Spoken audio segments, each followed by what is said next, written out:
Hello, race fans. I'm Wylie Wade, and this is Wylie's Race Report.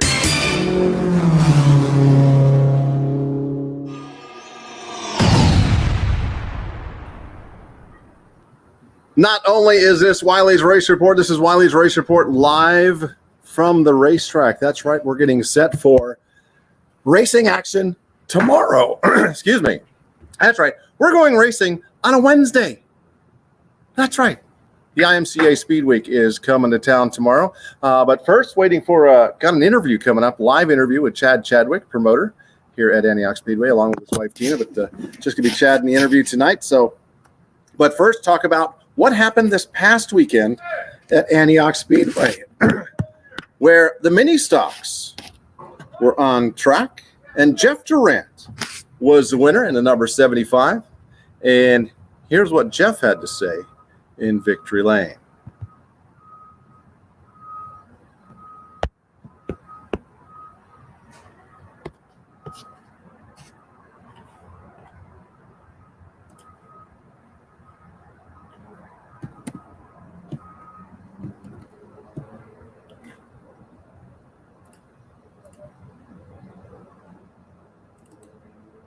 Ladies and gentlemen, give it up for Jeff Durant.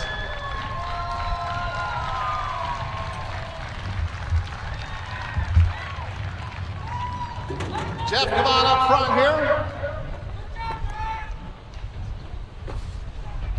Well, you had to get around the Kelson car, Dakota Kelson in the Circle 3, and once you did, you didn't look back. You had a good running race car here tonight. Yeah, I'm not sure if he broke or what, but I just love racing here. I was pretty junky here a couple weeks ago, so I needed to come back because West Coast Sports Compacts are coming here in a couple weeks. And yeah, we got a big race coming up in about 2 weeks for the West Coast Sports Compact. On or about the 15th. So, yeah, I just want to thank God and thank Cindy and my sponsors, Barry Patton Racing, Max Tire Service, and Clovis Tire Pros, and John King Denver.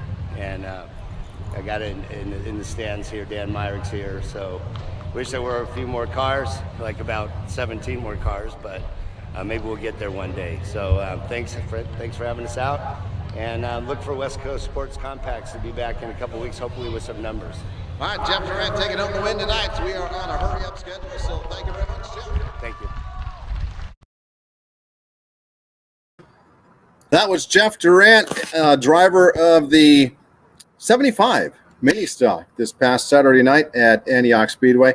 Had a nice turnout. We're building up that division, that is for sure, and do want to say thanks for all the guys coming from down south coming up. Like he said, coming up in a couple weeks, we do have a big event for they're called the West Coast Sports Compacts. It's the same thing as our mini stocks, and look forward to having those cars back, and hopefully maybe even I'll have mine fixed by then. Got the transmission in the transmission shop. It's been almost impossible to find a transmission for that. But with that, we move on to the super stocks, and Jim Freethy having a very strong year this year. Once again, took home the win in the super stock division. Congratulations to Jim. Not only did that, he swept the night, winning the heat race as well. In the hobby stocks, had a huge field of hobby stocks.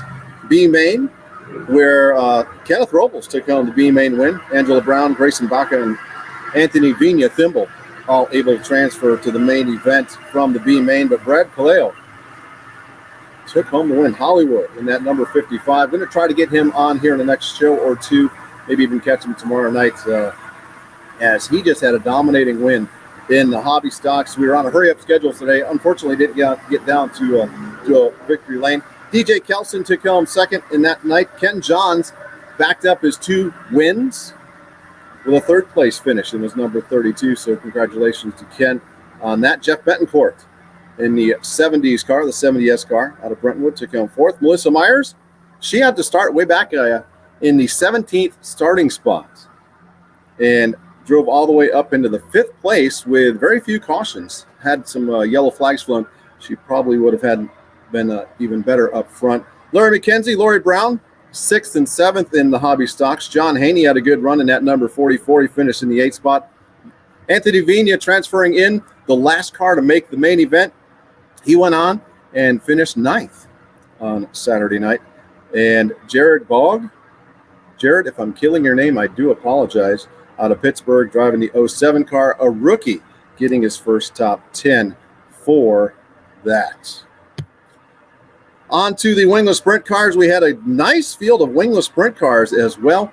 A B main in the wingless sprint cars. It's been a long time since we had a B main for the wingless sprint cars. And Jacob Tuttle had a rough night earlier on in hot laps, backed it into the turn 1 wall a little bit and had some trouble down in 3 and 4.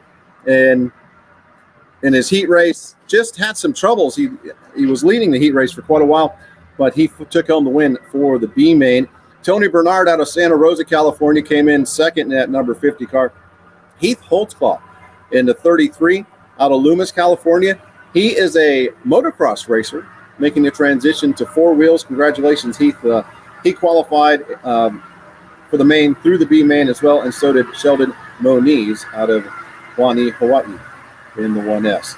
Just missing it was Dylan Bradbury, or excuse me, I did it again. Dylan Newberry out of Brentwood, California. Just want to call him out.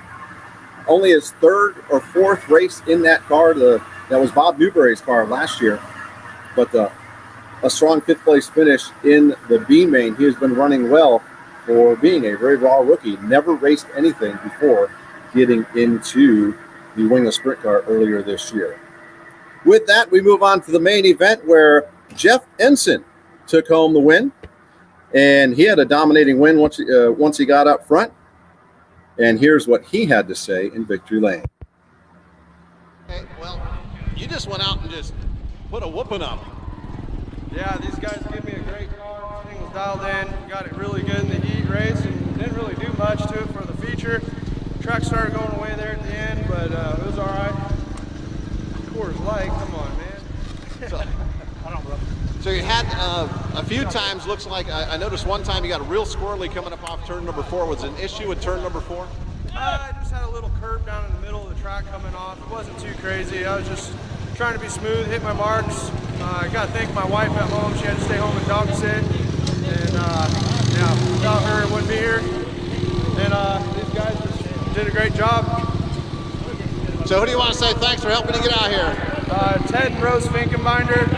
If it wasn't for them, I wouldn't have done half the racing I ever did. And Hello, race fans. I'm Wylie Wade, and this. And everybody out here working, and glad we put on a good show for you guys. So will you be back again soon? I don't really have no set schedule on anything, so if they want to come back here again, I'm sure I'll be here. All right, Jeff Ensign, tonight's main event. Congratulations for taking home that win. So that was Jeff Ensign in the 3F taking home the win for the wingless sprint cars on Saturday night. He had a very strong car. This is his 2nd win of the year here at Antioch Speedway in that car. So congratulations to Jeff. So with that was our Saturday night racing. Why am I here at the racetrack on a Tuesday night? Well, because we're getting ready to go racing tomorrow. We have the IMCA California Speedway coming in. But first, as he's coming on up the stairs. What do you want me? Right over here, sir.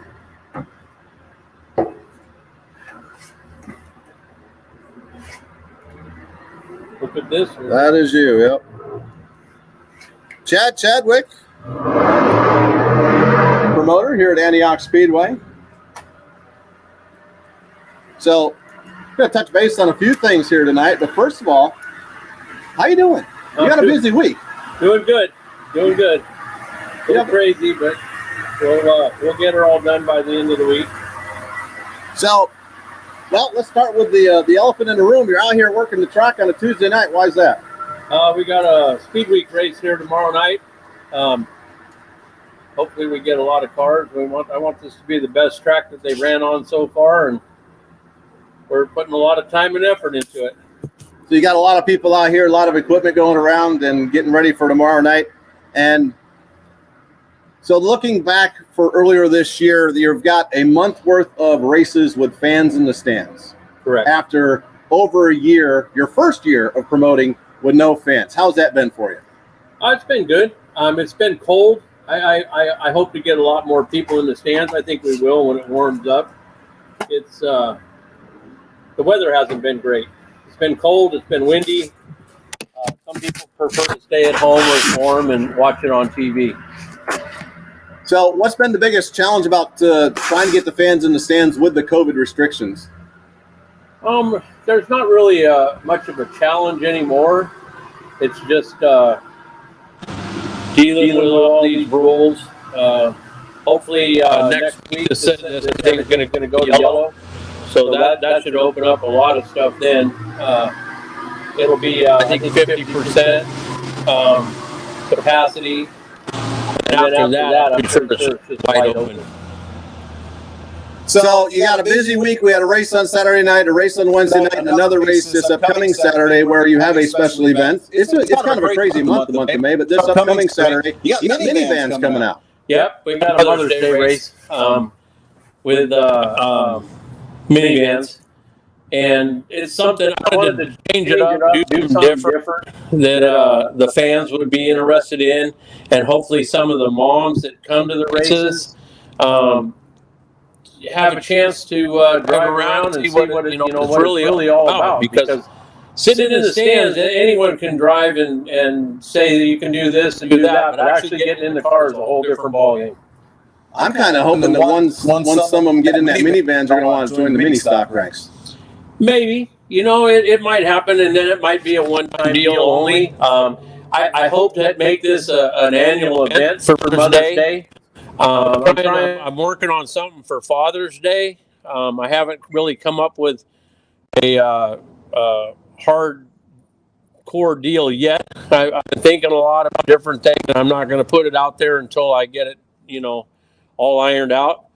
But this Mother's Day event, I think it's going to be good. I think it's something I want to grow and be big get bigger and bigger each year. So also this month you got coming up on the 22nd, you've got the motorcycles coming back. Yep, flat track motorcycle racing. Rob Lanoy is helping me out with that. I think that's going to be really huge because they haven't been here in such a long period of time. And we plan on having this track in tip-top shape for those guys. So what's the challenge there? I know... are you going to have to line the walls or anything with hay bales? No, we're trying to get hay bales. So far, we haven't succeeded at that. We've had such a bad winter with no rain, and the grass and stuff didn't grow like it should have. Some of the guys are just tilling the fields over and stuff, and they're not even baling the hay. Mm-hmm. But Rob kind of told us what we got to do. We're going to make it really smooth, really flat. And real racy. So you got the Pro-Ams, you got the Hooligans. I think that one's the one I'm really looking forward to. That's the Harley Indians coming off the street, right? Yeah. That's there's that should be a really good one. We got the Pee-wees. They don't run this big track. They run on the track in front of the stands here that we're going to cut for them. But yeah, it should be really good. I think we're getting a lot of interest in it. So lots of change going on, and then got a big race coming up at the end of the month. The George Stites the George Stites Freedom Series race number 1. Correct. That's a 2-day show. It's on Friday and Saturday. We will allow camping in the pits, and we haven't come out with a purse yet, but I think it's going to be a little more than what we advertised on schedule. That's good. And that'll be IMCA modified, sport modifieds, and the stock cars. It's an IMCA 2-day show. Correct. What have you, speaking of the stock cars, let's talk about them for a minute. They put on some great racing. They do. They put on great racing. I didn't want to, I kind of scheduled them light at the beginning of the year because a lot of guys are still building cars and trying to get them ready and stuff. So I'm more heavier at the middle and end of the year on the stock cars, hoping that we can get full fields with those guys. Keep hearing about more people that are building them or trying to find them. There's people building them. There's cars out there. There's guys waiting for motors because they can't get the parts for the motors. Is the biggest problem with this COVID going But I'm hearing that they're starting to release some of that stuff, and so hopefully we'll get more and more of them out here eventually. So we're racing every weekend from March 13th all the way through the end of October, except for the 4th of July weekend. Correct. Yep. So we'll have that weekend off, but we're racing every other weekend. Some big shows, some 2-day shows. Coming up in July again, the dwarf car race. It was a regional race last year. Is going to be a national this year. Correct. Yeah, it's going to be a national. I hope it's really huge. We're going to do the dwarf car mania again in October. Should be really good. September we got monster trucks coming on September 10th. That should be really good. They haven't had monster trucks here in forever, so I think that's going to be huge too. When do you start planning for next year? Actually, I don't really plan until the 1st of December. I gotta get this year done and over with, and then I mean there might be someone that hits us up with something, but the other thing that we're working on right now too, so many irons in the fire right now, but I'm thinking about opening up turn 1. We're going to have what we call happy hour from 4 to 6. We're going to try and get a barbecue in here with tri-tip sandwiches. We're going to have sausage and hot links, and then we're going to put TVs up and show the races from last week, and then let the people, hang out, drink beer, soda, whatever, from 4 to 6. So if they want to come a little earlier, they can do that. And it's going to be in turn 1. We still haven't got a name for it yet, but that's another thing that we're working on. We're going to also put a TV over the beer booth, so when people are standing in line, they can actually see the race and not miss anything. And we're going to put one up on each side of the grandstands, so that if they're in the food line or over at the in turn 1, they'll still be able to see the races while they're back there. Like you see in big stadiums. Exactly. For professional sports. Exactly. That's awesome. So you're not done. I mean, you've been making improvements at this track for a year and a half now, and you're not close to being done yet. Oh no, not even close. Yeah, there's so much stuff that we have on the table that we're just trying to make it mature, and it just takes a little bit of time to do it all. Can't do it all in 1 week. So I just want to say hi. We're on live right now on Antioch Speedway by Promotions on Wylie Race Report for Facebook and YouTube. I want to say, if anybody has any questions, if you want to throw a question up on the chat, I will try to get it out if we get to it before the end of this interview. But Chad, you and your wife decided to do this, and has it been what you expected? Yes and no. Some of it has. I had never expected this COVID deal. That was totally blindsided. But I mean, that's part of the deal. You got to learn to deal with all this stuff, and it's just one obstacle at a time. You take it and you run with it, and do the best you can with it. So, going forward, what's your vision 5 years from now? 5 years from now, I hope I get the track again with an extension. Is what I hope. Is putting all this money and time into it. Yeah. I hope it's not 4 years and done. But I haven't heard anything from the fairgrounds or the fair board or anything on if they like it or don't like it or what. I guess if you don't hear from them, they're happy. So, yeah, probably no words, good words. Yeah, exactly. So if they didn't like something, they'd let you know. Oh yeah, they let me know right away. So it must be a good thing. So seems like week after week, at least one of the drivers in Victory Lane says the track was awesome.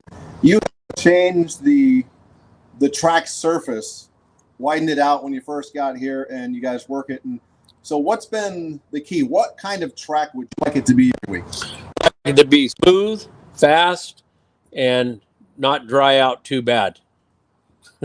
When you were a driver, what kind of track did you prefer? Is that what you preferred there? I preferred. I mean, I didn't want it tacky hooked up. But I wanted it to dry out a little bit so that you can pass and bring the driver out. That's that. If it's tacky and hooked up, everyone's passed.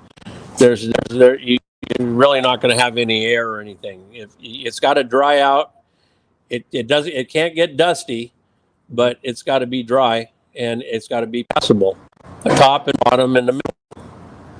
And that's not, you don't come in just on the day of the race and do this. I mean, this takes work all the way leading up to Saturday. It's an all week long deal. I mean, yeah, you start. The only day that we don't do anything is Sunday. We come back on Monday. Jason and Donnie, I can't thank those guys enough. Pacific Coast Construction, they've donated all kinds of equipment. We have some of our own equipment. Rob from the Rusty Porthole donated his water truck to us. Jim Free donated a water truck to us. So, yeah, I mean, you know, without the help from these guys, we wouldn't be able to do as much as we're doing. The outpouring of support has got to be very humbling for you. Oh, it is. It is. I mean, you treat them good, they'll treat you good. That's the whole key there. And that's kind of the reputation of the track. The things that are said about the track has definitely changed over the last year and a half. Oh no, exactly. And people are talking about it. And I was listening to Speed Week, and Chadwick was talking about it, and said it's a whole different place. And it really makes me feel good to hear that kind of stuff. I want this to be the best track on Speed Week this whole week. I want this to be the best track that they ran. And Chadwick here, of course, tomorrow night won't be on Antioch Speedway TV. It'll be on Flow Racing. Correct. Yeah, I had to do that. That's the contract that they had set up with the Speed Week. So it's yeah, I mean, it's what it is, and we just have to deal with it like that. Yep, Saturday night we'll be back on our own TV. Yep, we'll be back with our stuff, and we're continuing to improve in that area as well. Correct. Yeah, Larry Adams is put a box together. It's got all kinds of switchboards and stuff in it. I don't. He tells me every day all the different things, and pretty much he's telling me stuff that I don't really know what all it's doing and what's happening. But I listen to him, and I thank him for that. I mean, I appreciate it, but I'm not an electronic guy, and probably never will be. Just got a comment here from Richard Kelson. Richard, thanks. Said, Chad, you're doing a great job. Love going there. I thank you. I appreciate it. I think he was the one in the mini stock last week. It was kind of a bad deal, and I didn't really. I was standing over here in turn 1 and 2. I didn't really see what happened over there. I know someone totaled their car. Yeah. But, yeah, I mean, that was definitely a bad deal. And I really appreciate him coming and running. I want everyone to come and run here. You know, we want to try and make it fun and good for everybody. That's right. Also, Mike Learn says, hi, Roy Bain. Thanks for tuning in. Dan Cutt. And then Brandon Stites. It's cutting out. That's working on, hopefully that's better. This whole live thing is new on this style, so thanks for your patience. But you spend a lot more time here than what you might want to with everything going on. I don't mind spending the time as long as there's some kind of something again that you can be, you know, that it's good for everybody. I don't mind spending the time. I just want it to be good. I want it to be. I mean, if you're going to come in here and just do it, you know, part-time, it's not going to work. It's got to be a full-time deal. You got to spend a lot of time, and you're rewarded at the end, you know, by how good it is. Then, so you do that. This is your part-time job. So you got a full-time job too. Oh yeah. I got 2 jobs. Yeah. Mike Mann says, can't wait to come down soon. John Myers, hey John, my predecessor. Announcer's booth, good evening from Salem Valley Speedway up in it's Montana, I believe. That's where John lives. So. Oh, wow. John, how you doing, sir? But so real quick, tomorrow night for wrapping things up. Wednesday night show, we got the IMCA California Speed Week. Last year, a lot of cars showed up. No fans. This year, we're going to have fans in the stand. Correct. What are you thinking as far as kind of excitement you're expecting? I'm hoping that we get 35 in each A mod, sport mod, and at least you know 20, 25 hobbies. That's what I'm hoping for. We'll have to see when the time comes. Was that Mike Mann from Washington? I'm assuming he's from Washington. He says he can't wait to come down. Yeah. Mike, if you're still listening, are you the one from Washington? Alan Shafto from Pleasanton. How you doing, sir? Thank you very much. Al Ballinger. So, what else you want to share? Got anything else we haven't talked about? Really, I don't know what else. We're trying to, like I said, we're going to have taco trucks here tomorrow night for Cinco de Mayo. We're having one in the pits and one in the grandstands, so everyone can get their tacos. There you go. That sounds good. Yeah.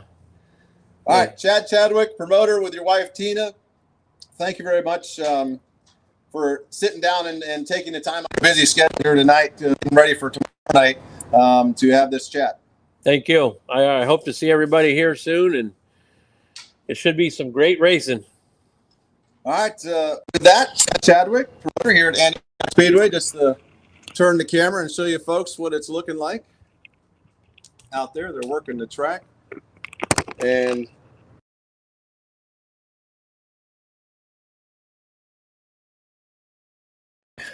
unmute my microphone now. With that, it has been a good chat with Chad. I like to do that every once in a while. It's good to have time to sit down and talk with him about the happenings here at Antioch Speedway. I know there's other stuff that we didn't get to, and we'll hopefully get to in our next interview. This weekend, or tomorrow night, first of all, IMCA Modifieds, IMCA Sports Modifieds, and Jay's Mobile Welding Hobby Stocks all in action for IMCA Speedway. And this upcoming weekend, we're going racing with minivans. That's right, we have the Mom's Day minivan races. I know there are a lot of people that have been trying to get minivans, and I know there's a lot have gotten minivans, so can't wait to see that. And then along with the minivans, we have the wingless sprint cars are going to be back. The Delta Dwarf cars are going to be here. The IMCA stock cars are going to be back in action this Saturday night. Can't wait for those. Open practice a week from tomorrow, next Wednesday night. And then on the 15th of May, IMCA Modifieds, IMCA Northern Sports Modifieds. The mini stocks will be in action as well as the IMCA stock cars. So it's an IMCA night in 2 weeks. That is May 15th. The flat track motorcycles are are here on May 22nd. Then the Big Kahuna George Stites Freedom Series race number 1, May 28th and 29th. That is a 2-night show here at Antioch Speedway Memorial Weekend. Race 2 for that series will be on Labor Day weekend, so you don't want to miss that. And coming up at the end of June, some of the highlights for the year, the Jerry Hetrick Memorial for the IMCA Modifieds, Northern Sports Modifieds, Hobby Stocks, and the Hard Tops all on that night. Then we're going to take a week off. In July, we got the Dwarf Car Nationals, July 16th and 17th. The second Wednesday of every month, just so you know, is an open practice night. The Big Kahuna George Stites, as I said, Freedom Series 2, Labor Day weekend, monster trucks, September 10th, 11th. And the West Coast Nationals return once again on September 30th, 1st, and 2nd, the Bill Myers Memorial for the IMCA Modifieds, IMCA Sports Modifieds, and the IMCA Stock Cars. The following week, the Donna Soares, Larry DeMintz, Chet Thompson Memorial Races. It's also a Hall of Fame night. So Hall of Fame nominations have been put in. Chris and the crew are going through that and choosing who is going to make it into this year's class. And on to October, or later in October, we have the Dwarf Car Mania 2. That's 22nd and 23rd. Then round out the regular season with the IMCA Stock Cars, Super Stocks, and Hobby Stocks and Stock Cars on October 30th. And then, of course, like last year, Turkey Night 1 and Turkey Night 2, November 26th and 27th. On the 26th, it's going to be the Hobby Stocks, the Wingless Sprints, the Mini Stocks, and the Wing 360 Sprint Cars. And to round out the season will be the IMCA Modifieds, IMCA Sport Modifieds, Jay's Mobile Welding Hobby Stocks, and the IMCA Stock Cars. All great racing action. And that's not even the whole schedule. That's just the highlights that I was hitting. With that, folks, thanks for tuning in this live episode of Wylie's Race Report, as trying this new live thing out with StreamYard. Hope y'all liked it, and I will get better at it. But thanks for tuning in. I'm Wylie Wade. Want to see you here tomorrow night, either preferably in the stands where I'm sitting or online at Flow Racing. But either way, want to see you here. And then Saturday, either here or on Antioch Speedway TV, or Antioch Speedway TV with Joe and myself will return. Until then, I'm Wylie Wade. I'll talk to you tomorrow. Good night, everybody.